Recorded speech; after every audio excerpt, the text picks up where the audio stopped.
a la parte número 2 de... ¿me pongo de este lado?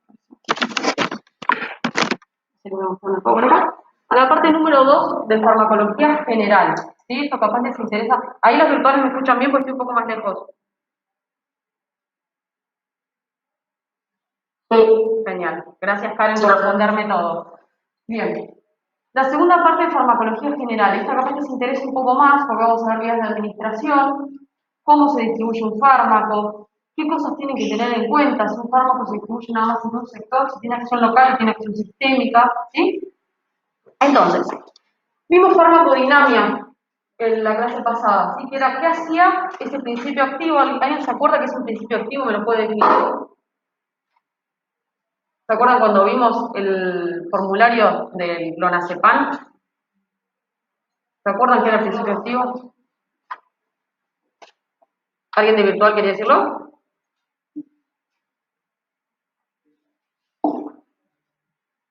¿Alguien de presencial? Bien, pero me están diciendo como lo mismo. ¿Qué función tiene? Eso, va a tener el efecto farmacológico, porque ¿qué otra cosa hay en un medicamento además del principio activo? El excipiente.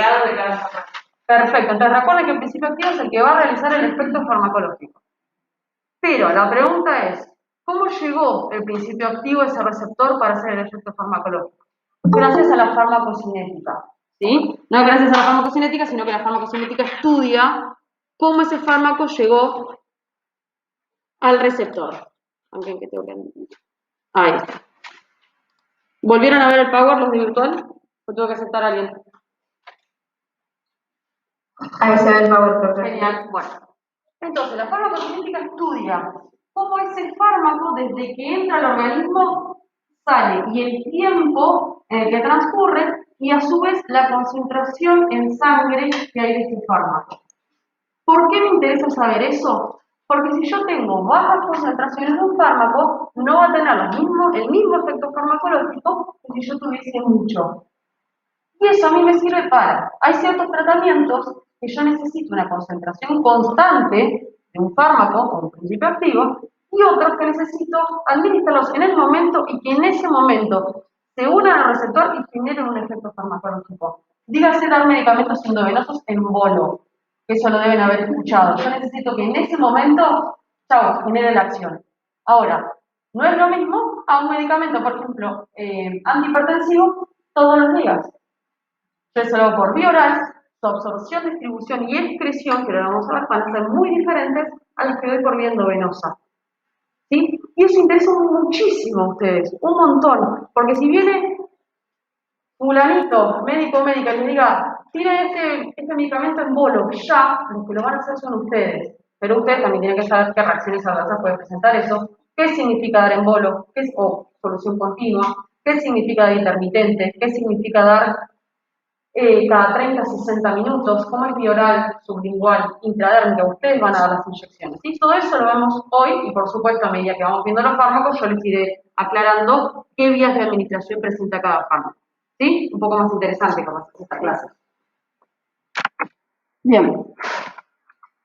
Entonces, la farmacocinética es el mantenimiento de las concentraciones adecuadas, ¿sí? Adecuadas porque por vía de administración yo me puedo ir de mambo, dar mucho más droga de lo que se necesita. Acá estamos hablando de condiciones normales y de la concentración de la droga que yo quiero en ese paciente, ¿sí? En los tejidos blancos, ¿se acuerdan de célula diana, célula blanco, órgano blanco? Es donde vos querés ir a atacar con ese fármaco, ¿sí? Por ejemplo, en hipertensión vas a querer ir a atacar a los vasos y al riñón, ¿sí?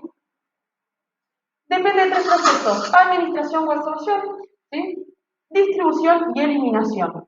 Estos tres conceptos los tienen que tener así.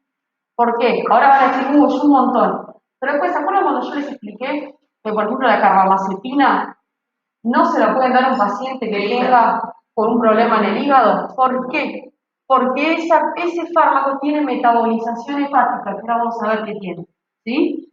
Ahora, si ustedes tienen un paciente convulsivando en el hospital, ustedes tienen que dar una solución en ese momento intravenosa para cambiar para cambiarnos, calmar las convulsiones del paciente.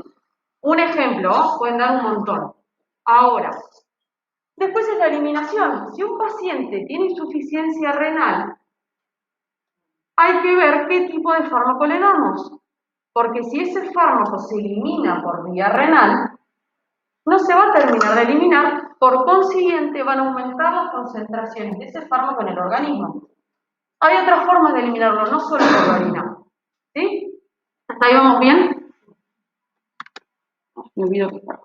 Bueno, en líneas generales, ¿cómo es el recorrido del fármaco? Sea la vía que sea, excepto siempre la intravenosa, que es como estrella de esa parte. Los procesos de absorción posibilitan que el fármaco entre al torrente sanguíneo.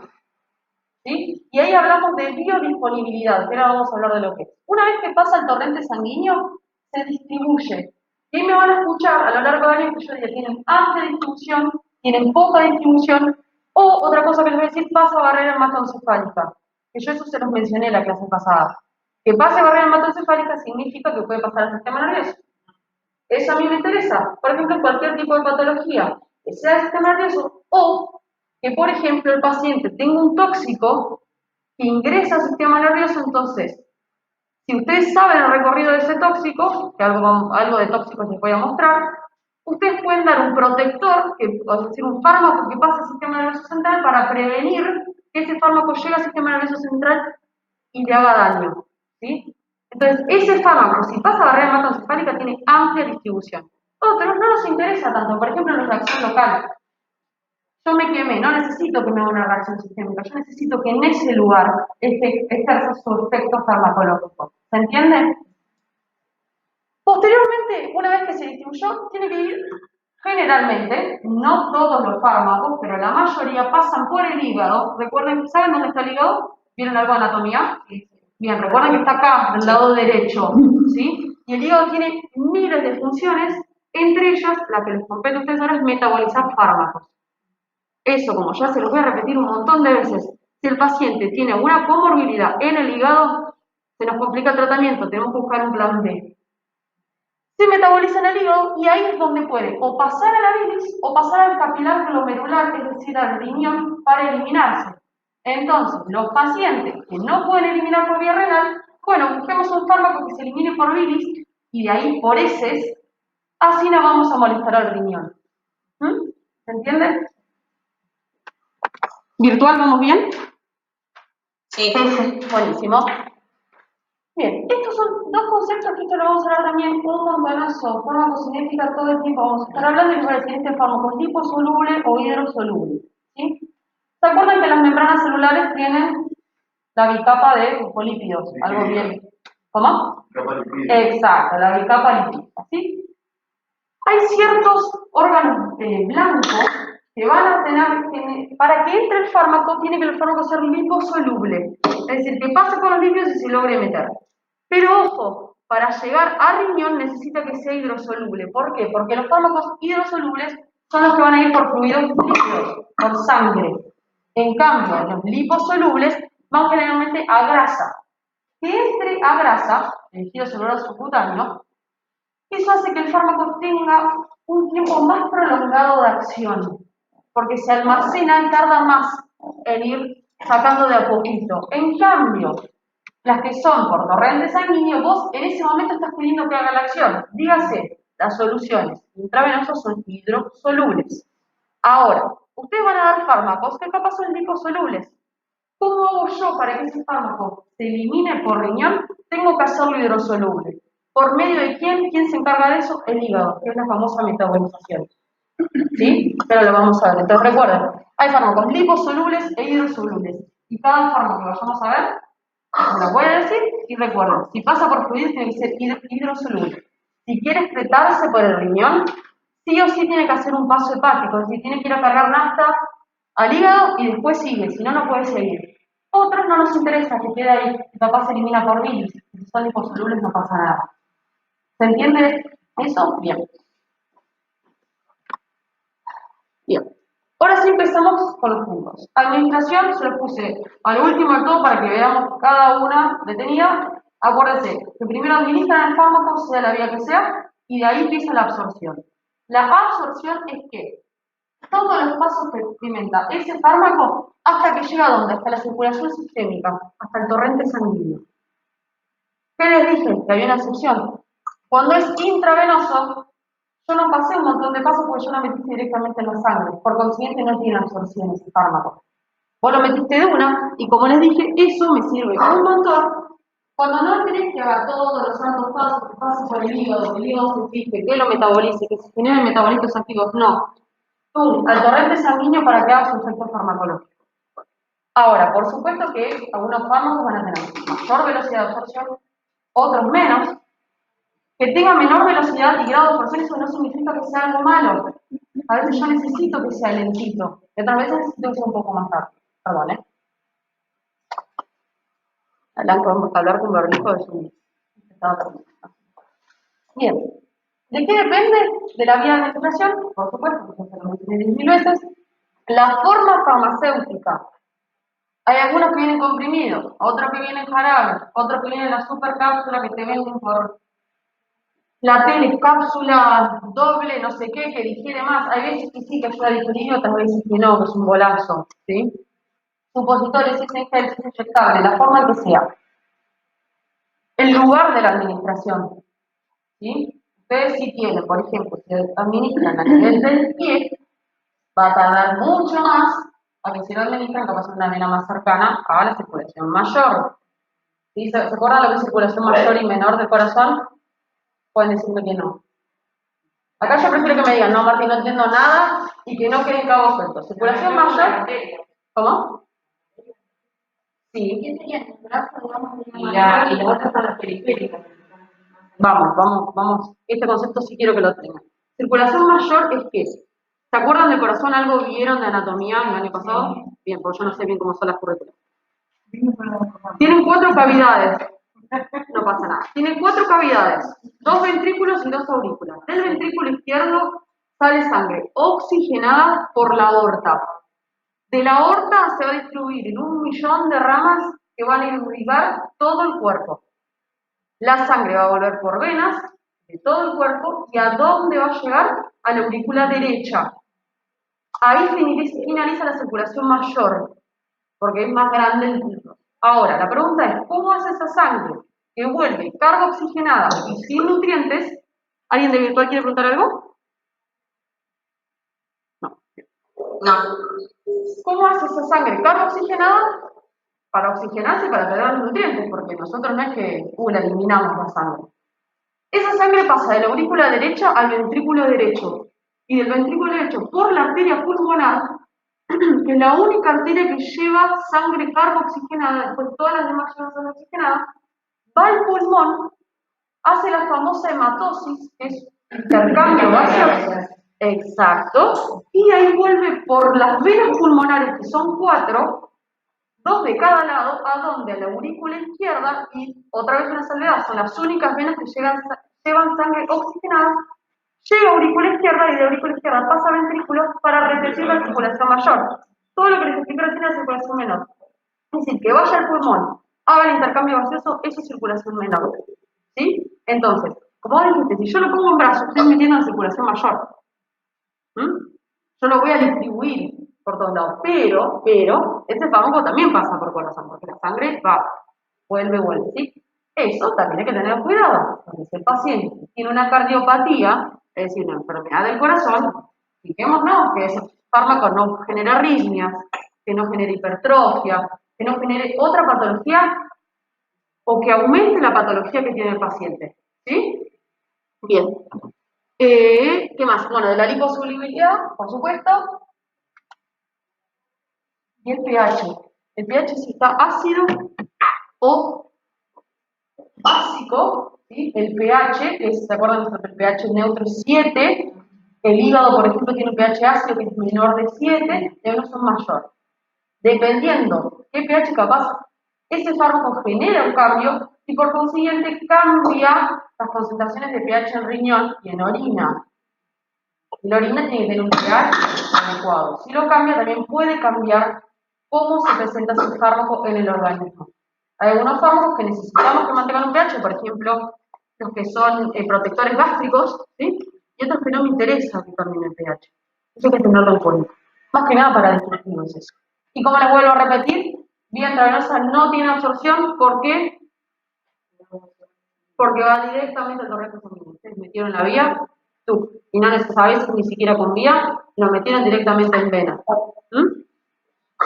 ¿Virtual vamos bien? No. Ah, creo que alguien tiene. Sí, profe. Listo. Yo andando. Bien. Si alguien tiene el micrófono prendido, por fin lo apaga porque pienso que me van a preguntar algo. Bien. Seguimos El con papel, calle el papel afuera. En el bolsillo. chicos, virtual. Bueno, salir hoy de mi cama.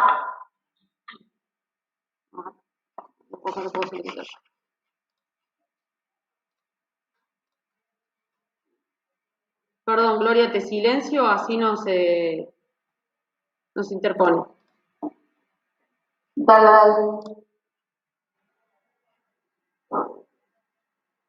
Bueno. Bueno, lo que más ustedes conocen en sus casas, ustedes están metidos en el hospital, la intravenosa lo deben tener así. Pero el famoso pastillita bioral tiene sus características, ¿sí? ¿Por qué? Porque ¿dónde entra? A la vía gastrointestinal, ¿sí? ¿Saben todas las porciones del aparato digestivo? ¿Segurísimos? ¿Dónde empieza el aparato digestivo? En la boca, bien. Después de ahí, ¿dónde sigue?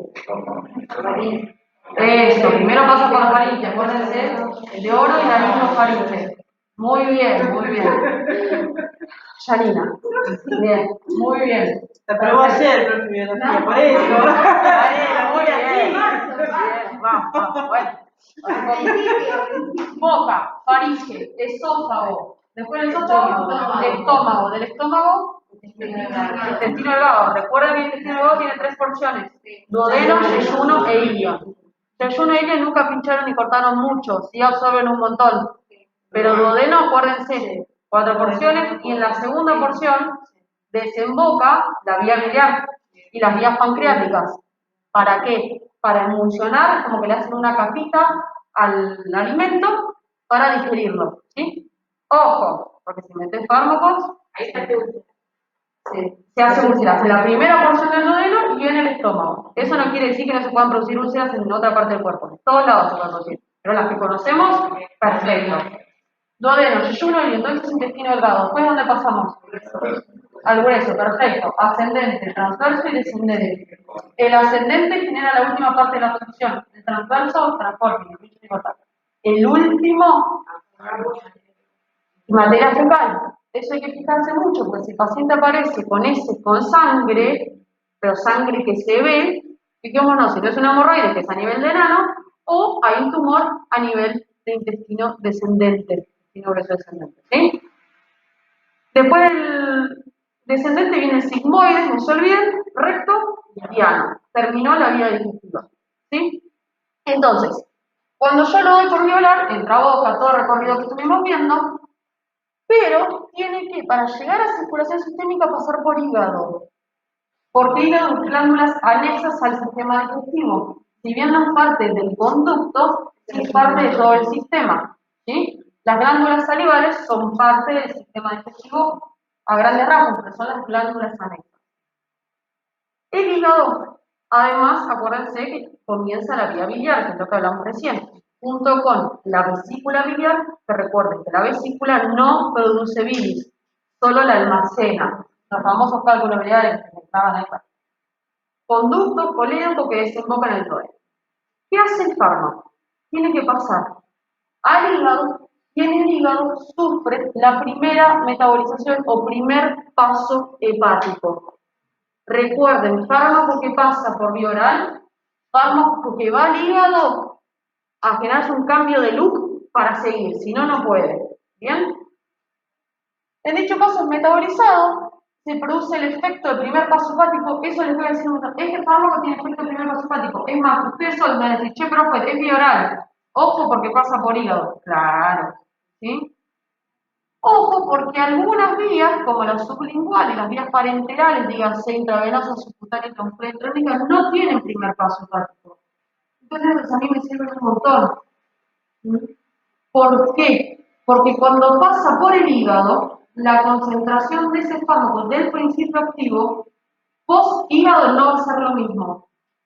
Cambio, va a ser menos. En cambio, si no tiene paso hepático, no cambian su conformación estructural, yo voy a tener esa cantidad de droga que vi en bruto en la sangre. En cambio, si voy por vía oral, nosotros tenemos que saber que si yo doy 100, capaz después del hígado tengo 70. ¿Mm? Ahora igual lo vemos bien. ¿Virtual vamos bien con esto?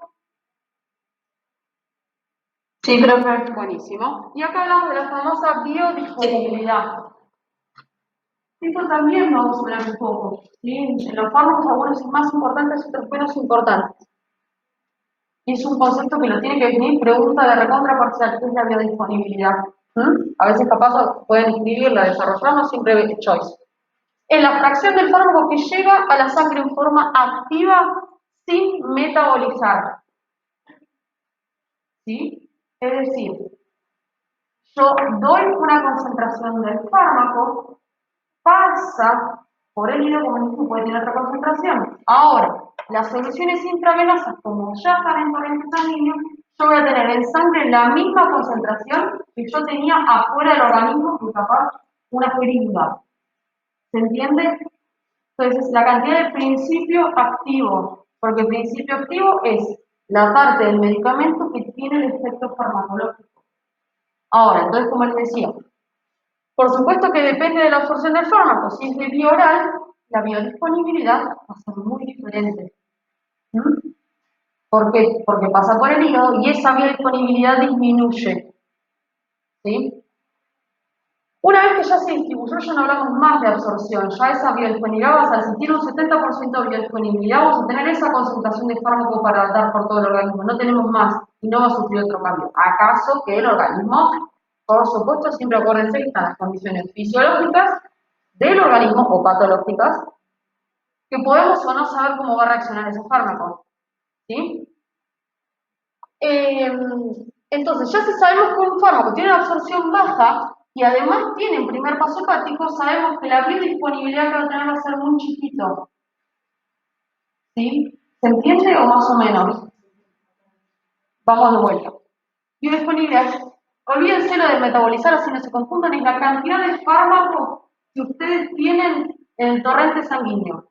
Es la cantidad de fármacos que usted le va a hacer una acción farmacológica, un efecto farmacológico, ¿sí? De ese fármaco va a depender, de esa biodisponibilidad en realidad, va a depender de qué características tenga ese fármaco. Si yo lo di por vía oral, no va a ser la misma metabolización porque sufre una cantidad de cambios en el hígado que hace que no tenga la misma concentración, porque yo como que el hígado le saca cosas. Dije, no, ¿cuánto es suficiente? Vos te tenés que manejar con esta cantidad. ¿Sí? Ahora vamos a ver una regla de 3 y se van a dar más cuenta. Ahora, la vía intravenosa, si vos decís que te le estás dando 100 mililitros de algo, vas a tener 100 mililitros ahí porque no tuviste ningún cambio, porque vos ya se lo estás dando al torrente sanguíneo. A mí eso es lo que me interesa más que nada para la vía oral. Bien. Ahora, como dijimos, es una fracción de la droga administrada que alcanza la circulación sistémica o torrente sanguíneo. Lo mismo en la misma forma química. Si sufrió cambio ya no es una disponibilidad porque no es el principio activo que vos le estabas dando. ¿Se entiende? Bien, entonces, si yo le doy 100 miligramos por vía oral y 70 miligramos alcanza la circulación general, por todo lo que pueda pasar hasta que llegue a torrente sanguíneo, hablamos que la biodisponibilidad es del 70%. Después decir número, obviamente a veces se complica, después lo vemos, cada regla, ¿sí? Pero en este caso... una pregunta. ¿Sí? ¿Quién me habla? Sí, Profe, sí, decime. en la diapositiva anterior también decía biodisponibilidad. Sí. ¿Por qué? ¿Cómo?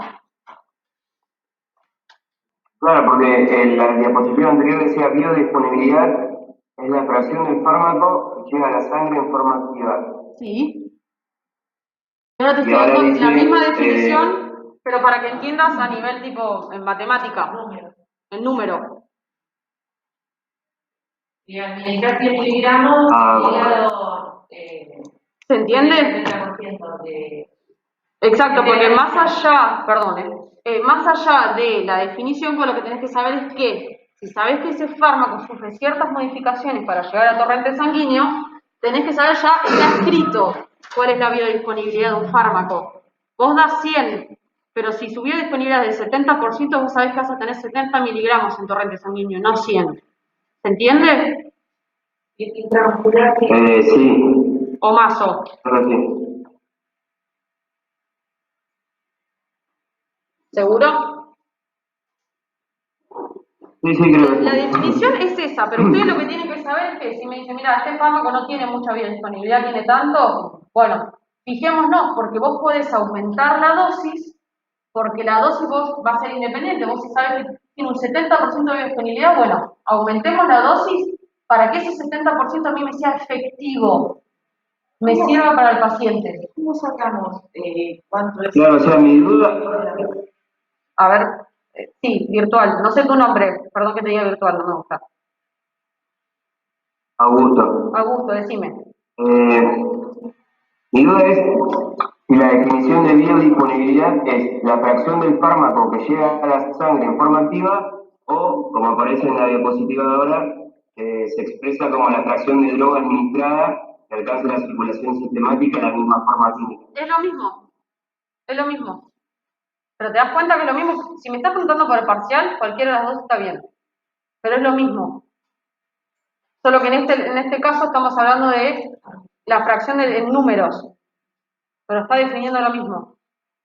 ¿A todos les queda claro eso? Ah, bien. ¿Sí? Si querés, Augusto, quédate con la que más te gusta o la que más a vos te haga entender.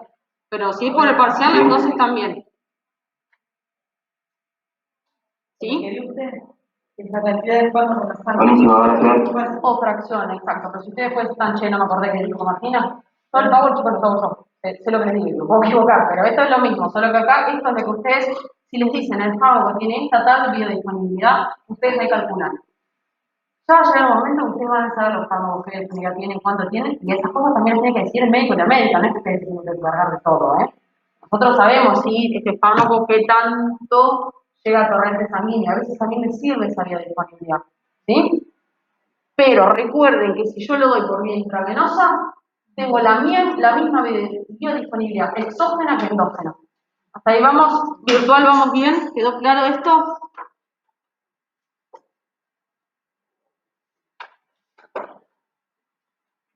Sí, profe. Genial. Bueno, ya vimos absorción. Acuérdense que con absorción va a días de administración, pero eso yo le quiero dedicar un poquito más. Distribución. Es como ya a partir de que llegó al torrente sanguíneo se distribuye en el cuerpo. Y acá, por supuesto, surge otra cuestión. Es que algunos fármacos se unen a proteínas. Y eso van a ver.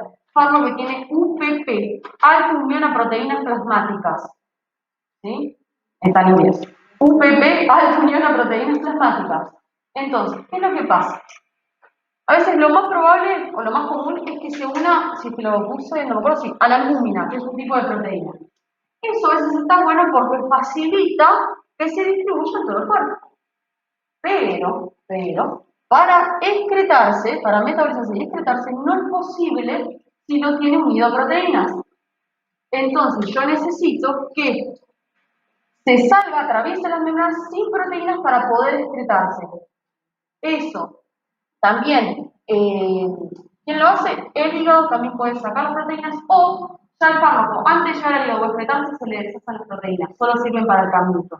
Es decir, que necesita como copiloto para que lleguen, pero para excretarse tiene que estar sin proteínas. Pero hay ciertos fármacos que a mí me sirven que estén tenido proteínas porque capaz sin las proteínas no se puede distribuir. ¿Sí? Capaz sin esas ruedas no puede andar. ¿Bien? No son muchos, pero bueno. Esto viene a rasgos generales, como para que lo tengan. Fíjense, oral pasa al intestino, del intestino por sistema porta. ¿Se acuerdan del sistema porta? La doble irrigación, acuerden que son por las cavas y por la porta, no importa, no era porta, pero por decir que hay otra vena. llega ahí al hígado, se metaboliza y ahí tiene dos opciones. O va a vía biliar, ¿sí? Que ahí serían los famosos liposolubles, o se vuelven hidrosolubles por el primer paso hepático, se generan metabolitos, se llaman activos, a partir de ahí, se distribuyen, hacen todo lo que tengan que hacer, se van al riñón y se eliminan por orina. Pero son hidrosolubles, si no, no pasaban al riñón. Ahora, lo mismo pasa con rectal, es de la misma manera, pues estamos entrando en la misma, es casi igual, ahora después vemos cómo es. Percutánea pasa a piel, directamente puede pasar a plasma, porque recuerden que abajo de piel está tejido conectivo, tenemos todos los vasos, entra. Intramuscular del músculo también está lleno de vasos, como está tan vascularizado, te va directamente al plasma. Intravenosa lo mismo. Intratecal es que entre esa meninge si quieres para que esté por dentro el líquido cefalorraquídeo. ¿Saben lo que es el líquido cefalorraquídeo? Es el ultrafiltrado de sangre que lubrica y protege a todo el sistema nervioso central, ¿sí? Y está por debajo del aracnoides, ¿sí? Exactamente. Tiro, pasa líquido cefalorraquídeo, cerebro que está recontrairrigado, por supuesto que está recontrairrigado. Acuérdense que el cerebro es el primero que requiere sangre. Las neuronas duran 30 segundos sin oxígeno ni nutrientes. 30 segundos, ¿sí? Y de ahí plasma esto, placenta. Súper importante. Y si alguno va a hacer enfermería como es en obstetricia, esto lo recontra tiene que ser alguna forma que no lo podemos dar a la embarazada bajo ningún aspecto porque pasa en la placenta, dígase de placenta a feto. Y pueden generar malformaciones, síndromes o muerte fetal. E inhalatoria va al pulmón, que vamos a ver el famoso PAP o palarinitis cuando se da bueno, para la nariz. Plasma. Después puede ir a las glándulas mamarias, eso también es importante, porque si la mujer está lactando y saben qué pasa en las glándulas mamarias, dígase, el bebé puede consumir ese fármaco, y el bebé no puede estar consumiendo un antipsicótico capaz. Es importante. Lecho sudor y aire expirado. Bien. Metabolización, que esto ya se los expliqué 10.000 veces, solo que acá está en una diapositiva para que les quede. La mayoría de los fármacos son sustancias liposolubles, es decir, por vía oral, ¿sí? Tienen problemas para su efección renal porque al ser liposolubles no pasan al riñón. Entonces necesitamos pasar por el hígado para que cambie su conformación, se haga hidrosoluble y se elimine por el riñón. Así de simple. Igual ya se los repetí tantas veces que no quieren saber más nada. Bueno, expresiones. ¿Cómo eliminamos el fármaco? Que por supuesto eso me interesa. Dos vías.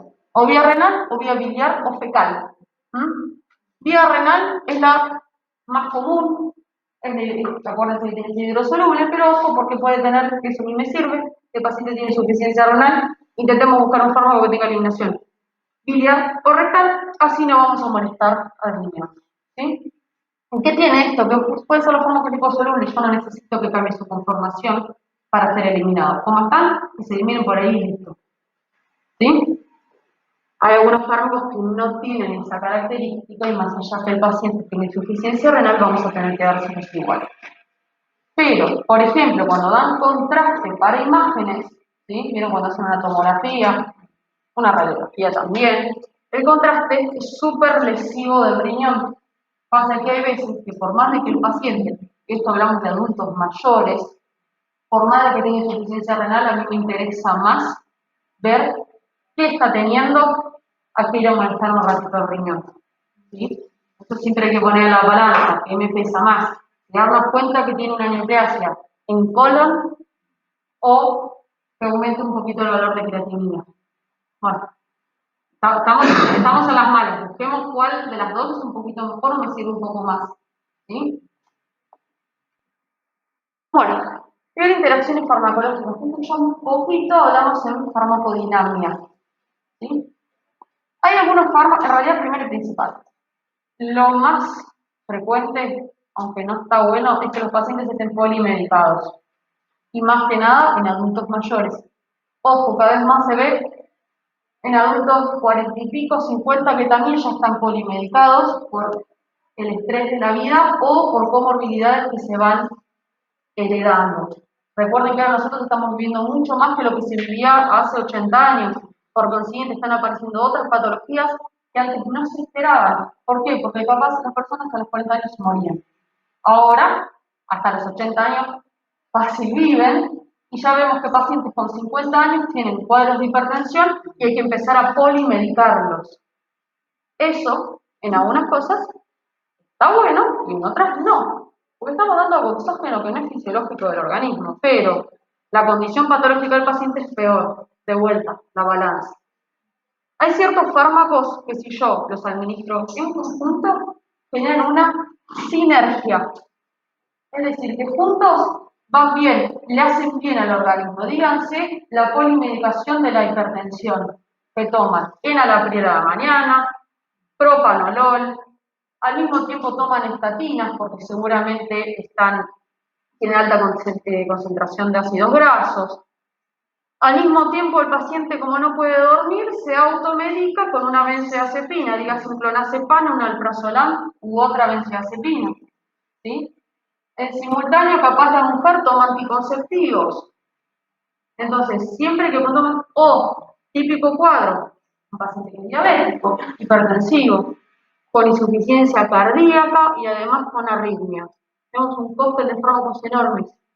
Hay que fijarnos cuáles nos damos, porque si bien no son las mismas patologías, pueden estar en conjunto todos en el organismo. ¿Sí? Otras veces no. Como yo ya les mencioné, por ejemplo, en el antagonismo, digamos, por ejemplo, los anticonceptivos por rifampicina. ¿Cómo? Corta el efecto. Entonces aparece la mujer embarazada y dice, pero che, yo tomé bien las anticonceptivas. Te explica todo, pues siempre hay que preguntar, no hay que dar por hecho que sabe tomar las anticonceptivas.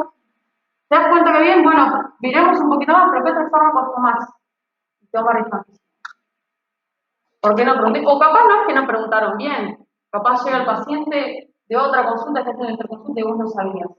¿Sí? Entonces, acuérdense, sinergia es decir, yo de dos fármacos que me sirven, diuréticos, por ejemplo, hidroclorotiazida, furosemida, esos furosemida van a mejorar un montón cuando los pacientes tienen las piernas como dos elefantes bien edematizadas, yo doy furosemida capaz en bolsa para que elimine todo el agua esa que tiene acumulada, y al mismo tiempo le doy un IECA, dígase enalapril, unos tantos, ¿sí?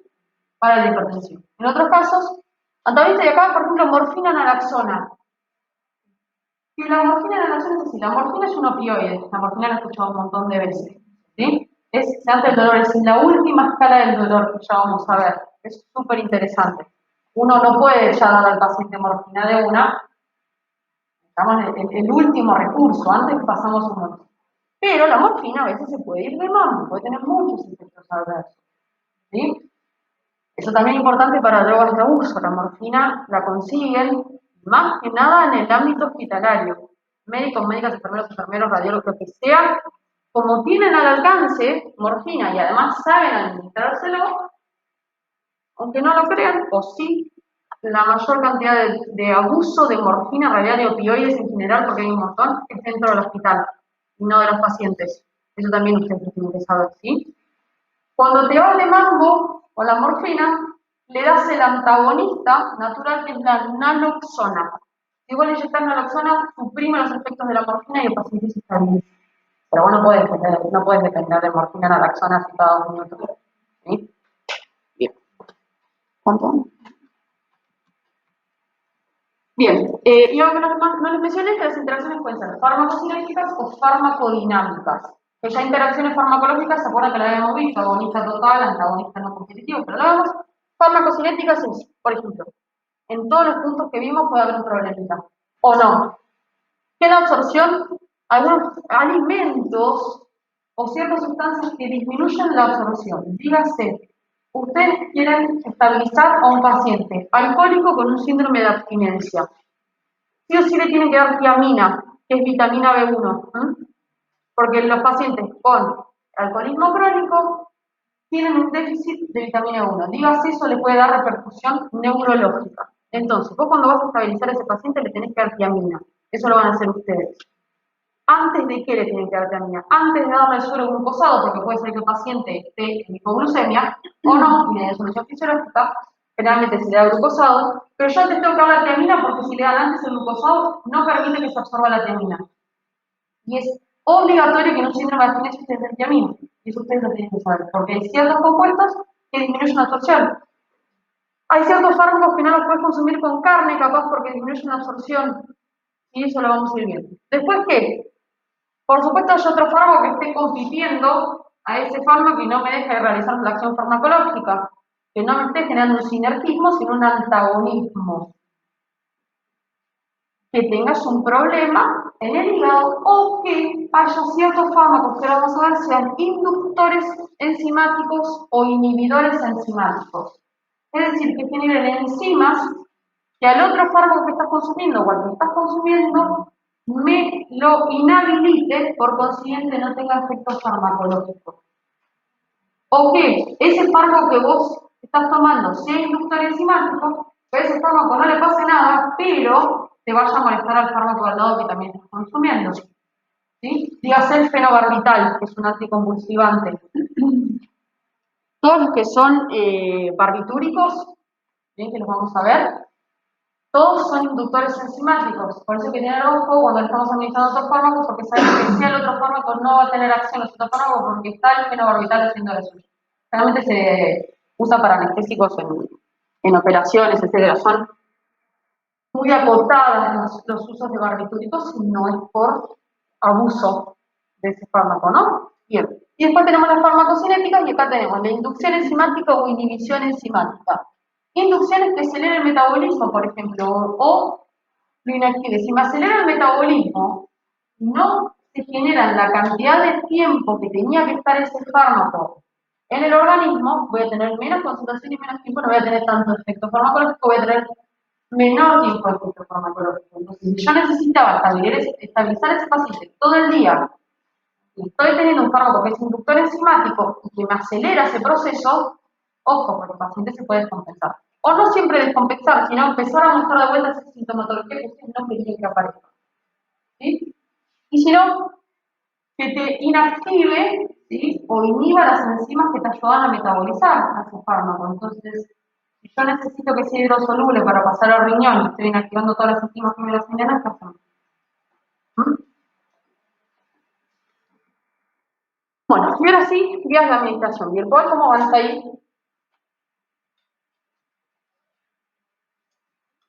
Bien, profe. ¿Seguros? ¿Alguna duda hasta acá? ¿Ustedes también? ¿Alguna duda hasta acá? Un poquito más interesante esto que lo anterior. Vías de administración. Esto es lo que ustedes van a manejar más que cualquier personal del hospital. Hospital, salita, el lugar donde estén. Ustedes tienen que saber que podemos tener vía de administración que va a vía sistémica o local. Esto en realidad también lo debería saber cualquier humano habitante de este mundo. ¿Sí? Porque algunos fármacos que piensan que son locales, la famosa pomadita, la pomadita puede pasar a torrente sanguíneo y, por ejemplo, tener efecto sistémico. ¿Sí? Y que te diga, no, estoy poniendo un ungüento en el ano todos los días por hemorroides, que no se los medicó un profesional, pasa circulación sistémica, o peor, tiene un efecto vago-vagal. ¿Conocen el neumogástrico, el 10º par craneal? Algo se les mencionaron, el nervio vago. Los pares craneales son nervios que salen del sistema nervioso central y tienen un montón de funciones. El número 10 a nivel digestivo es como el rey, el que maneja todo. Cuando ustedes generan alguna modificación en ano, por ejemplo, que está inervado así por nervios por el vago, puede hacer como un efecto rebote del sistema nervioso y como ese nervio va al pulmón, va al corazón, va a todos los intestinos, puede hacer un efecto que vos no querías y, por ejemplo, te genere taquicardia, te frene el intercambio gaseoso del pulmón y que el paciente entre en paro cardiorrespiratorio y se muera. Es decir, pero se estaba poniendo una crema para hemorroides. Ojo con las que aparecen en la televisión. Ahora está de moda promover. Viene que está toda la televisión, yo veo todo propaganda de hemorroides. Bueno, ojo, ¿sí? ¿Y cómo se administra? ¿Por qué? Porque puede pasar a vía sistémica. ¿Sí? Más allá de eso, vía sistema tenemos parenterales, enterales y otras como la transdérmica. Parenterales, intravenosa, subcutánea, intradérmica, intramuscular o intraósea. Intraósea ya tenés que tener otras que, tipo, tenés que estar más especializado, saber hacerlo, más que nada para donación de médula ósea, ya es como un mundo aparte que a mí jamás me lo explicaron, por ejemplo, ¿sí? Pero estas ahora vamos a ver dónde se da la inyección, ¿sí? Enterales, oral, sonda, ostomía, ¿saben lo que es? La famosa bolsita que están bien, que generan un leve tajito para qué, para evitar todo este paso, llegue directamente, por ejemplo, al intestino, y no lo podemos por ese lado, ¿sí? Sigue siendo enteral porque estamos metiendo una vía digestiva, ¿sí? La famosa bolsita. Sublingual o rectal, transdérmica, y efectos locales, la tópica, vaginal, los famosos óvulos, o que el misoprostol, ¿sí? Intranasal, inhalatoria, oftálmica y óptica de oído, las famosas botitas para ahora vamos acá. Bien, vías enterales, la famosa, la más común, la Bioral, la pastilla que tienen que tomar todos los días o que sus abuelos toman todos los días o sus padres o quien fuese, Bioral. ¿Qué tiene de característica esto? Pregunta parcial, es que no produce destrucción del estrato córneo. ¿Qué es el estrato córneo? ¿Alguien sabe? Dice piel, pero ¿qué parte de la piel? Algo, ¿viste? Vieron biología el año pasado, ¿no? Sí. Bien. La de los ojos. No, esa es la córnea. ¿Sí? ¿Algo de piel? ¿Algo de histología vieron? No, bueno, no importa. Así dicho, grande. Después si yo veo que en el año, chicos, hay conceptos que tenemos que rever, desarmo un material y lo leemos, pero yo los estoy conociendo, estoy viendo hasta dónde sale. No les va a cambiar mucho saber las capas de la piel, pero sí sepan que es el estrato córneo. La piel tiene muchas capas, ¿sí? Epidermis, dermis, tejido celular subcutáneo. En la epidermis, que es la capa de más arriba, hay 6 capas. La primera de todas se llama estrato córneo, que es la característica que tiene mucha fibrina, que es una proteína, que si ustedes la ven al microscopio es bien clarita, pero lo que me da es protección. Que yo mi piel no sea como una baba es gracias al estrato córneo, lo que la hace duro, la que le da consistencia.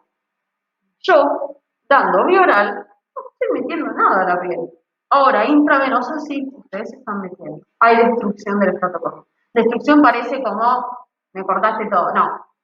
Estamos generando una solución de continuidad, se llama que rompes con esa capa normal para inyectar algo. En el caso de las vías enterales, no rompen el estrato córneo. ¿Sí? Piel o mucosa. Mucosa, vieron como les expliqué cuando abrían la boca, pero primero que es mucosa, digas, en toda vía digestiva está todo recubierto por mucosa. ¿Sí? Entonces no destruyen el estrato córneo, por consiguiente, tengo menos posibilidades de que si yo me meto. Perfecto, bien. Ustedes siempre que van a poner, ahora vemos. ¿Está entrando alguien?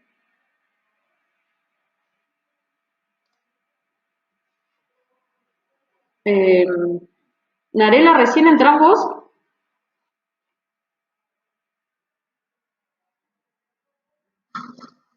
Sí, profe. Recordás que la clase es 9:15, ¿no?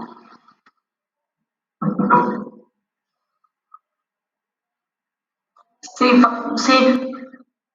Pero no me podía conectar por eso. Es la primera vez.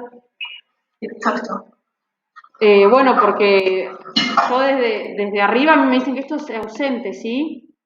La clase es 9:15, ya pasó casi una hora de la clase. Y si tienen problemas técnicos, todo eso tienen que mandar un mail a secretaría. ¿Bien?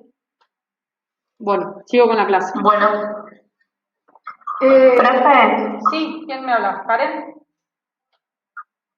Sí, hay una compañera que nada me pidió que le avise que ella no se puede conectar, Solís Sara creo que se llama, Sí. porque no tiene wifi.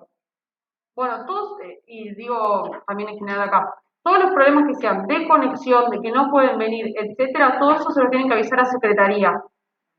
¿Sí? Porque ellos ven, si Listo, yo le aviso. pasan otra clase, cómo es el tema de los ausentes y presentes. Si no se conectan a la clase, no vienen, para mí es ausente. ¿Sí? Después, si todo justificativo, se lo tienen que decir a secretaría. ¿Bien? Bueno, hasta ahí virtual, ¿vamos bien? Sí, profe. Bien, genial. Entonces, vías enterales están buenas. ¿Por qué? Porque no rompen el estrato córneo, por consiguiente, evito que sepan que en la piel nosotros tenemos microorganismos que viven en ella, díganse bacterias. ¿Sí? La flora natural, exactamente. Entonces, si yo evito romper con eso, evito que entren esos microorganismos a torrente sanguíneo. ¿Sí? Por supuesto que siempre que ustedes van a dar a una vía parenteral, tienen que hacer una completa asepsia de la zona, si no, no se les ocurra poner infección, porque capaz estabilizan al paciente, pero le meten una infección. ¿Sí? Oral, sondas ostomías, la famosa sonda nasogástrica, ¿sí? A veces cuando el paciente, la sonda y ostomías, el paciente generalmente está inconsciente. Ustedes pueden pasar una sonda y el paciente esté consciente, eso puede pasar, pasa que no es muy lindo. Algunos se la bancan, otras no. ¿Sí? Ostomía también puede estar consciente, o en caso de que el paciente está muy grave, nosotros tuvimos que hacer una ostomía para alimentarlo si el paciente no tiene forma de administrárselo vía oral. Alimentarlo o medicar.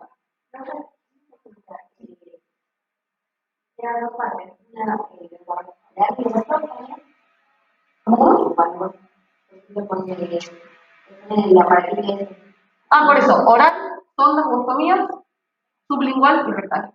Esas son todas las vías enterales. ¿Sí? Puedes dar con la pastillita, o hacer un tapito, o meter una sonda por debajo de la lengua, la famosa sublingual, o rectal en el ano. Ano, tenés un poco para que llegue a recto. ¿Sí? Es cortito el rectal. Bien, vías parenterales. ¿Sí? ¿Qué destruyen? El estrato córneo. Entonces, por consiguiente, hay que hacer una completa asepsia para evitar complicaciones. ¿Cuáles son las vías? Dentro de las vías parenterales, intradérmica, subcutánea, intramuscular e intravenosa. Por consiguiente, está mal decir, yo se lo di por vía parenteral. Sí, pero para vía parenteral es el gran título. ¿Cuál de las cuatro? Pues no es lo mismo dar la intravenosa que dar la intradérmica, subcutánea o intramuscular. Algunos fármacos se dan por vía intramuscular. Dígase los corticoides, una super reacción alérgica, las famosas que dicen pichicatas en el culo, hacen así, se la dan. Otras dan vía intravenosa y ponen una vía. ¿Sí? Fíjense lo que yo les mencionaba. Acá está la epidermis. A ver, se lo voy marcando con el mouse, así los de virtual ven. ¿Ven mi cursor los de virtual? Bien. Acá arriba tenemos la epidermis. Bien. Esto, la dermis, tejido celular subcutáneo, que acá también se encuentra tejido conectivo, dígase hay vasos, dígase arterias, venas, nervios y vasos linfáticos. Y por último el músculo. Si voy a dar una intramuscular, tengo que hacerlo de manera recta. ¿Por qué? A 90 grados, porque tiene que llegar al músculo, la última capita. ¿Sí? Si voy a dar una subcutánea, tengo que ir por debajo de la epidermis y tengo que hacerlo así a 45 grados porque ustedes se aseguran que llegaron, por supuesto no metan muchísimo, porque si se tiene una aguja muy larga llegan a músculo, pero así llegan a dermis y no tejido celular subcutáneo. ¿Sí? Si doy endovenoso, tengo que llegar a la dermis, que ahí también voy a tener muchas venas y arterias, en este caso endovenoso, vamos a pasar por la vena, es la famosa que ustedes, ya bastante de acá creo que lo deben haber hecho, palpan la vena y entran a vena, a veces sea con jeringa o poniendo una vía. Y después intradérmica, ¿dónde lo tienen que dar? En la epidermis, es bien arriba, bien chatito, tienen que hacerlo bien pegado a la piel. Entonces, epidermis, dermis, tejido celular subcutáneo y músculo. Recuerden, intramuscular, recta. Subcutáneo, no muy recta ni tampoco pegada como la intradérmica, 45 grados. Endovenoso, por supuesto, van a ir a buscar la vena. Hay veces que no es tan fácil encontrarla acá, a veces van a tener que ir a mano, siempre periférico. O, en el caso de que ya el paciente no lo puedas pinchar más o no puedas acceder por vía periférica, vas a tener que poner una vía central. ¿sí? Y la intradérmica. Bien, acá tenemos la famosa foto que le dan en el cuadrante superior externo, bien, porque ahí está el plexo sacro. Esta es la intradérmica, y acá estamos viendo también intravenosa, a veces cuando pone la vía en la mano, que duele un montón. Y bien, entonces esto, más que nada igual después esto lo van a ver, supongo, en prácticas, ¿no? Bien, en este año o en el año que viene, pero para que sepan. Y recuerden que todas estas vías tienen que hacer muchísima asepsia porque pueden complicar al paciente. Puede ser algo local o meterlo mucho que sea sistémico. ¿Sí? Dentro de las intravenosas hay 3 formas de dar vía intravenosa. ¿Sí? Eso a mí me va a definir el ritmo de administración. Yo a veces necesito que sea de forma continua, que lo haga al toque, otras veces que a poquito, muy poquito, y otras veces que, bueno, en un corto tiempo, pero que en ese tiempo se haya administrado. Entonces tenemos intravenosa directa, es decir, que vos el medicamento lo das de una a la sangre, no necesitas una vía. Directamente a la vía. A veces se recomienda diluir en la misma jeringa, ustedes tienen el frasquito, sacan la cantidad que necesitan y al mismo tiempo le ponen solución fisiológica. Eso generalmente se hace para que no esté el fármaco tan espeso. Otras veces, no importa, estamos en un ambiente de los chantas, no vas a estar buscando la solución fisiológica. Siempre va dependiendo de la emergencia, ¿sí? O urgencia. Lo aconsejable siempre que puedan es darlo con solución fisiológica o hay agua para inyección. Yo he visto, no sé, una vez creo que he visto, siempre me dieron a mí solución fisiológica. ¿Sí? Si alguno trabaja en hospital me sabrá decir. Bien. Ahora, que sea inyección intermitente. Vos se lo das diluido, pero con no tanto caudal de dilución, y lo haces entre 30 y 60 minutos. De 10 a 60 minutos, pues le colgás el famoso base y va goteando, y en ese lapso de tiempo tendría que haber un efecto farmacológico. No es lo mismo de forma continua, que ahí tenemos mucho volumen y que vos le dejás al paciente medicado mayor tiempo, ¿sí? Y que vos al Baxter le metés con la jeringa. Es decir, que vos la única incisión, en realidad, o la única ruptura del trato córneo lo vas a hacer con una vía. Hay veces que le metés la jeringa al Baxter y otras veces que tiene otra saliente para que vos inyectes ahí rápido. ¿Qué tiene eso? ¿Qué diferencia hay? Que si vos lo tiras en el Baxter va a tardar más, pero si vos lo tiras directamente acá, por supuesto, entra directamente al torrente sanguíneo. Solo que vos no estás pinchando directamente la vena, sino que es forma indirecta por la vena. ¿Sí? Y continua también, según se le puede decir en bolo, es que vos lo das de una, bien, pero dejamos la continua para bastante tiempo que el paciente tiene que estar con el Baxter, y en bolo, cuando se lo das, se lo sería como la cuarta función, se lo das rápido para que haga. Que lo podemos asociar a directa. Pasa que hay veces que si el paciente está con una vía y vos le tenés que dar en bolo, no lo haces no le estás pinchando directamente la vena. ¿Se entiende?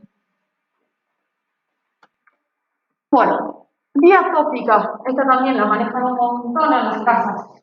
Intravenosa, ojo, también, ojo, muchos pacientes saben cómo inyectarse sustancias parenterales, de la forma del cuatro formas que sea, ¿sí?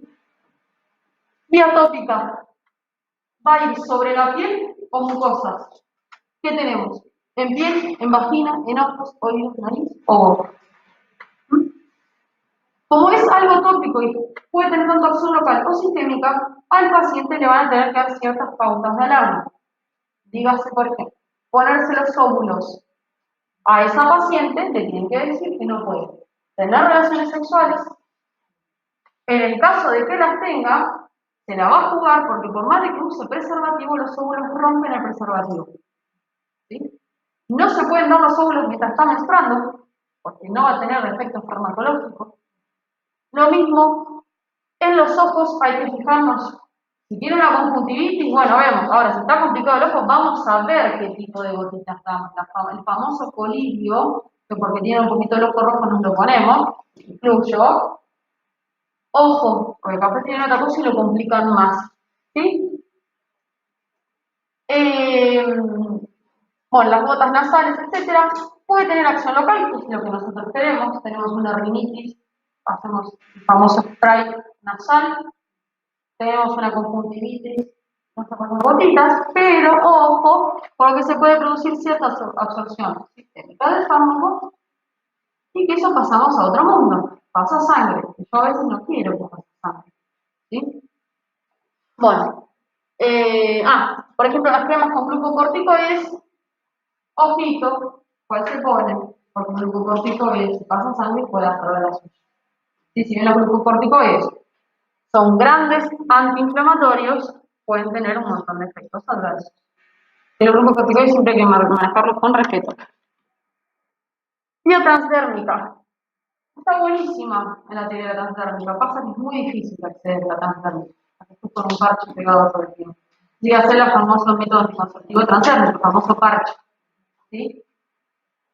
Es para dar de manera mantenida al torrente sanguíneo la concentración de fármaco que necesita regular. ¿Sí? Se evita el primer paso hepático, no pasa por el hígado, así que su vía de disponibilidad va a ser la misma que la que vos le estés dando. Te asegurás que por más de que el paciente tenga cualquier patología del hígado o lo que sea, no pasa nada porque no va a ir a tocar el hígado. Es una vía cómoda porque no pincha, no duele. Es más que nada estético si a la persona no le gusta andar con un parche. Reduce el número de administraciones, que a veces los pacientes se medican más, y tiene escasos efectos adversos. Y otra cosa más, no es, no me sale la palabra, me sale paciente dependiente, usuario dependiente. ¿Por qué? Porque como vos lo tenés pegado, te olvidás. Ahora, por ejemplo, los parches anticonceptivos, vos los tenés que utilizar 3 semanas, ¿sí? Pero la cuarta semana vos te lo tenés que sacar, vos cambiando uno. La cuarta semana no tenés que usar. ¿Por qué? Porque en ese momento es donde viene cuando menstruás, ¿sí? El problema está en que las pacientes a veces se olvidan de ponérselo.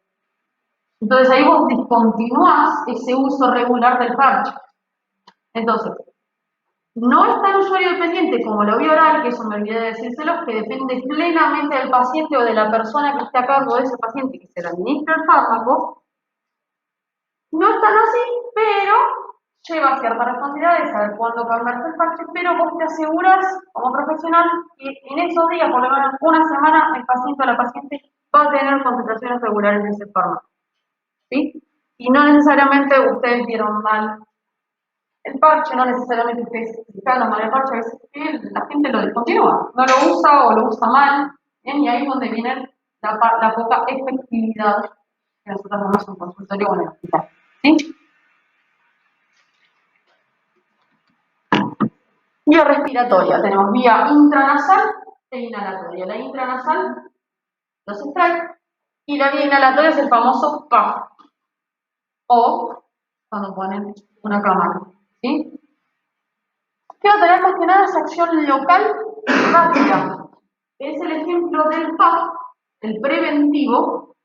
Son todos los días de mi vida, desde los 3 años me doy 2 a la mañana y 2 a la noche, que me estoy dando un agonista beta 2 y un corticoide. ¿Por qué? Porque yo necesito que me vaya hasta bronquios, y en mis bronquios, como soy asmática, están muy inflamados y se contraen. Por consiguiente, por eso me falta aire.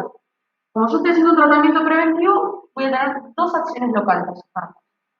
Del beta 2, que me hace que se dilate la vía, pero como yo tenga tanta inflamación, que ya vamos a ver un poco de inflamación, con el corticoide freno esa inflamación y mi vía estaría, entre comillas, normal. Nunca yo voy a tener condiciones bronquiales normales, bien porque yo sí discontinúo el uso del PAF, vuelvo a esas condiciones, porque ya mi organismo es así. Pero en ese caso yo necesito algo rápido. En el caso, por ejemplo, del salbutamol, el famoso PAF de rescate. Pero ¿qué pasa? Si el paciente es asmático, así como yo, de larga data, yo hay veces que me pasaba es que como no estaba, me colgué, no tuve unos años no tuve ganas de hacer tratamiento, pues la verdad que podría de los 3 años hacer tratamiento, muy mal yo. Entonces llegó un momento que yo me agitaba mucho, me despertaba a la noche sin aire, me hacía el PAF y mi brazo me decía, no, Yo no me voy a dilatar porque acá que hay mucha inflamación. Entonces yo necesito una vía. Yo lo estoy haciendo de vía inhalatoria y se puede dar por otras vías, es la más común para hacer de forma ambulatoria. Pero hay veces que los pacientes que están bien tratados, si yo en algún momento tengo una exacerbación del asma, doy el salbutamol, hay entre otros, pero más común es el salbutamol, el famoso patch azul que le ven a todos, se lo dan y dilata la vía. Eso es acción local y rápida. Y después acá, acción sistémica, budesonida y fluticasona, son los famosos corticoides que se dan con el PAP. Eso va a tardar un poco más, por eso es un tratamiento preventivo, y por eso no lo usamos para el tratamiento rescate, porque ¿se acuerdan que les dije que los glucocorticoides tienen que entrar al núcleo para hacer efecto? Tarda mucho para que llegue eso, pero a mí me sirve porque yo necesito concentraciones constantes, bajitas, para que me disminuya la inflamación. Pero en este caso, la vía inhalatoria, si no estamos hablando de los másteres del hospital, obvio, es sumamente usuario dependiente. ¿Sí? En el hospital, ojalá ustedes se encuentren con el famoso PAP. Pero la realidad es que si hay 3 PAP, nos reservan para 2 o 3 pacientes. Son carísimos. Carísimos el tratamiento del asma y de una crisis asmática. Entonces, ¿qué tienen? Las concentraciones en gotas, los dan en un famoso nebulizador. Ustedes tienen que contar las 40 gotas, o nosotros los practicantes que nos mandan recién de vayan ustedes a hacerlo, va a ser las 40 y 20 gotas, y el paciente se tiene que quedar aspirando ese vapor. ¿Sí? Los famosos nebulizadores, ¿sí? Sí, que ya no están en uso desde la casa. ¿Bien? Bueno, y acá vemos algunos, este está bueno para que vean los pros y los contras de cada vía de administración. Yo, por supuesto, les conté todos los pros, excepto de la vía intravenosa, que hay que cuidarse que no tenga complicaciones. Oral, más que nada, acuérdense que son usuarios dependientes. Depende de la voluntad del paciente a que tome o no el medicamento. Y no necesariamente voluntad, chicos y chicas. Hay un montón de gente anciana que olvida, o que no tiene la potestad ni el juicio para poder tomar esos fármacos. Y no puede estar solo o sola en la casa. Ese es otro gran problema. ¿Sí? Y lo vuelven a tomar. ¿Sí? Dígase el famoso clonazepam. Acuérdense, si ustedes tienen a cargo o familiares o lo que sea, adultos mayores, que sepan que pueden acceder al clonazepam y al prazolam, u otros, yo les digo, pues son los más frecuentes. Pregúntenle si antes de dormir se tomaron 1 o 2 pastillitas. Se caen, porque no pueden aguantar tanto. A veces se mandan 2 pastillas enteras de 2 miligramos, es un montón. ¿Sí? Pero por supuesto, a veces se olvidan y vuelven a tomar, o la rebeldía de no querer tomarlo. O sí, un día no. Las anticonceptivas. O no, me lo olvidé, bueno, la tomo mañana, no pasa nada, no, pero si yo la tomé bien, bueno, pero ¿cuántas veces te lo tomaste? 3 veces. Y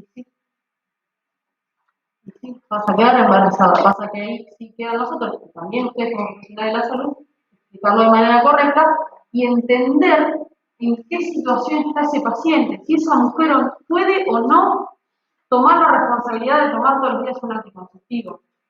Si tiene 5 chicos al cuidado y capaz la pareja no se lo permite porque eso pasa, ¿sí? Bueno, busquemos otro método. Busquemos, por ejemplo, el DIU o el SHU, o otro método que libera concentraciones constantes, igualmente el DIU no libera hormonas, pero algún método hormonal que sea liberaciones constantes y que la paciente se olvide, pero que esté protegida. Eso es uno de los ejemplos, hay un montón, ¿sí? Bueno, esto es rectal, pero después retusmean. Intradérmica, lo que tiene la intradérmica es como tengo tan poco volumen, yo no puedo tirar mucha cantidad, ¿sí? Porque es una capita así finita, ¿sí? Intramuscular, lo que más se quejan los pacientes es que les duele. Ahí es lo que hacen, ustedes lo que van a hacer, les pegan así. ¿Para qué? Para suprimir vías del dolor, porque están los mismos receptores nerviosos, entonces como el paciente va a estar enfocado al dolor de que vos le estás pegando, chicos. Lo bajaba, un poquito, ¿sí? Vos le inyectás y a veces ni se dan cuenta. Ah, ¿ya está? Sí, ya está, porque suprimiste vías de conducción nerviosa. ¿Sí? El famoso sana de las abuelas, por supuesto que las abuelas no lo sabían, pero vos ahí, capaz sí, capaz las abuelas saben cómo son las vías de conducción.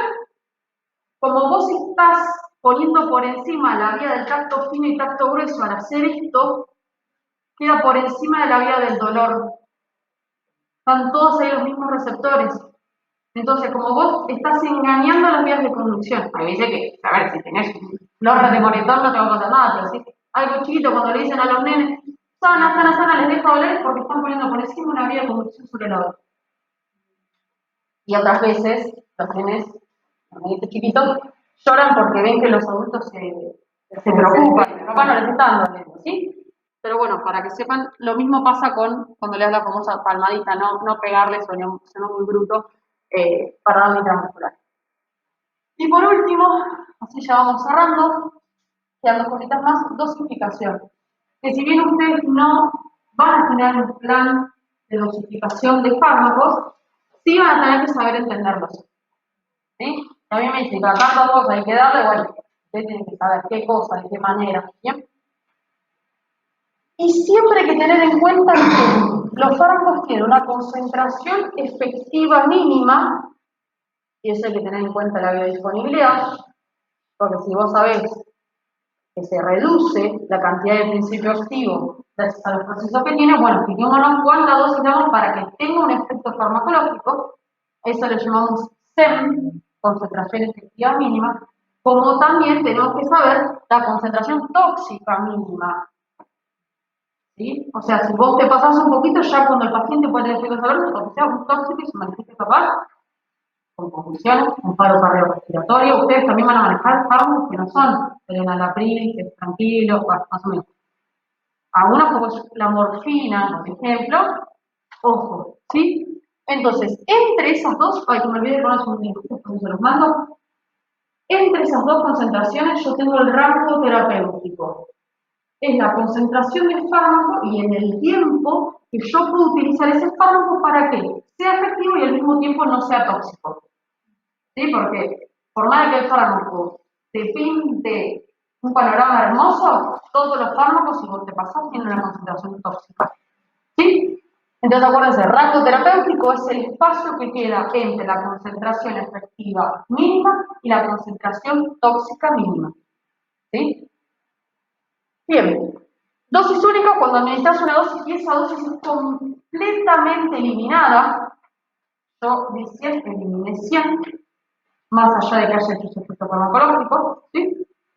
Dosis múltiple, cuando voy haciendo progresivamente, voy dando el fármaco. Y existe el famoso concepto de meseta, que la velocidad en que ingresa el fármaco es la misma velocidad en que se elimina el fármaco. ¿Qué pasa? Si yo administro, me voy a llamar más cantidad de lo que se elimina, yo voy a tener un aumento de concentración adentro del organismo, por consiguiente se genera una saturación.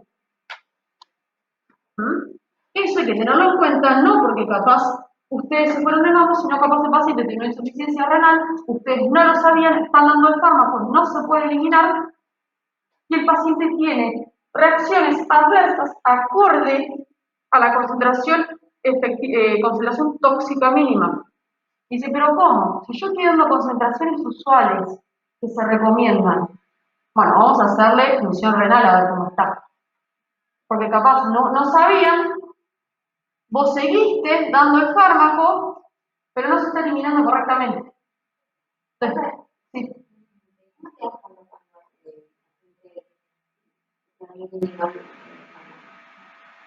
Por ejemplo, si al aumentar las concentraciones quedas efectos adversos. Si no te esperabas, y solo sabes que si es porque aumentaste la dosis.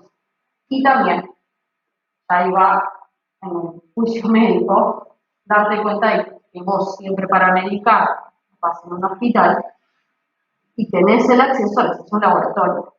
Pero si vos te viene un paciente de 65 años, vos ya asumís que algo de insuficiencia renal va a tener. Porque es una cuestión ya, está mal dicho fisiológica, pero es ya algo esperable. ¿Sí? Hay veces que no puede. A ver, Capaz viene la médica que van a medicar a vos. ¿Esperamos que tengamos insuficiencia renal? No. No hay una forma para darte cuenta. ¿Ves que el paciente se está decompensando? Bueno, vamos a estudiar, vamos a ver qué está pasando. O ves que el fármaco no está generando su acción, no te esperas que tenga una patología hepática. Bueno, vamos a estudiar a la paciente. ¿Sí? Está bien que no va a depender de cada uno. Pero bueno, ustedes si ven adultos mayores, cada uno sabe que por hipertensión va a tener, qué aumento de triglicéridos va a tener, insuficiencia renal va a tener, no necesariamente una insuficiencia renal descompensada y grave, pero valores altos va a tener. ¿Sí? Por supuesto va a ser muy distinto el tratamiento médico de un adulto mayor a un adulto joven, a un niño. ¿Bien? Dosis de mantenimiento, ¿sí? La dosis de mantenimiento es que vos, la famosa, cada 8 horas le das tanto.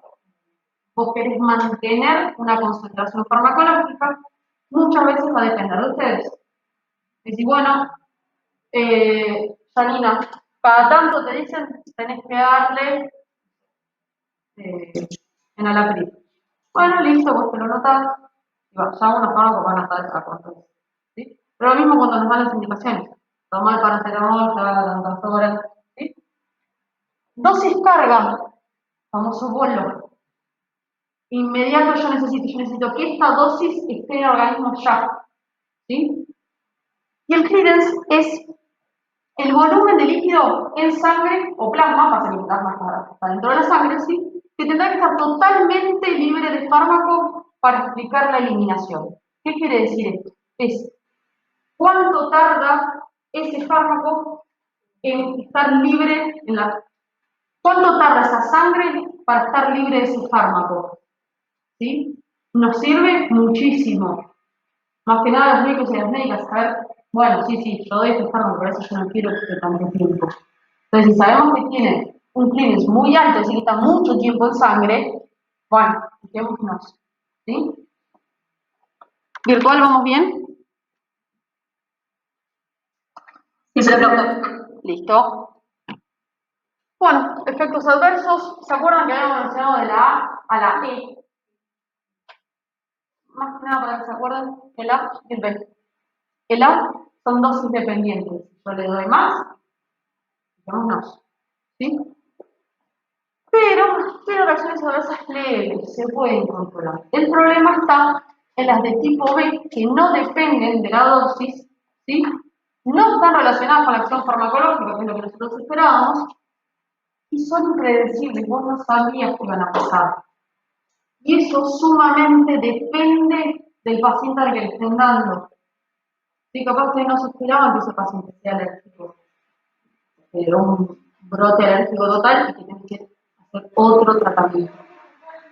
Graves, son efectos adversos graves. Sí, acuérdense que los A, los independientes, ustedes saben, hay veces que se medica sabiendo que si aumentas la dosis puede haber efectos adversos, pero de vuelta la balanza pesa más darle más, y otras veces esto que no te esperabas. ¿Sí? Bueno, y esto que ya lo vimos la clase pasada, tolerancia, ¿sí? Que vos tengas que aumentar la dosis para generar un efecto farmacológico. Y la famosa farmacodependencia, que se las voy a repetir todo el año. ¿Sí? Está la adicción y la dependencia física o síndrome de abstinencia. Adicción, que es más que nada psíquico. El paciente o la paciente piensa que necesita ese fármaco para vivir.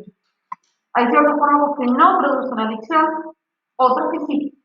Pasa que, por más de que el fármaco no tenga características que produzcan adicción, hay veces que el paciente cree que sí o sí lo necesita. Sí o sí.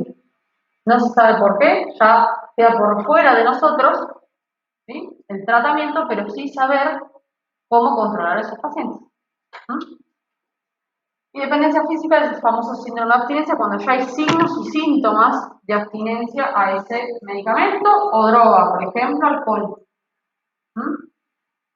Por ejemplo, antipsicóticos, por ejemplo, antidepresivos, que los pacientes los cortaron, como les conté, o porque no tenían plata para acceder, porque son carísimos, o se sienten bien, que por supuesto, si nosotros estamos dando un antidepresivo, queremos que el paciente se sienta bien. Y lo que más hay que aclarar es, por favor, no lo dejes. yo te voy a ir avisando cómo vamos reduciendo la dosis. Pues efecto rebote, síndrome de abstinencia. Bueno, chicos, eso fue todo. ¿Alguna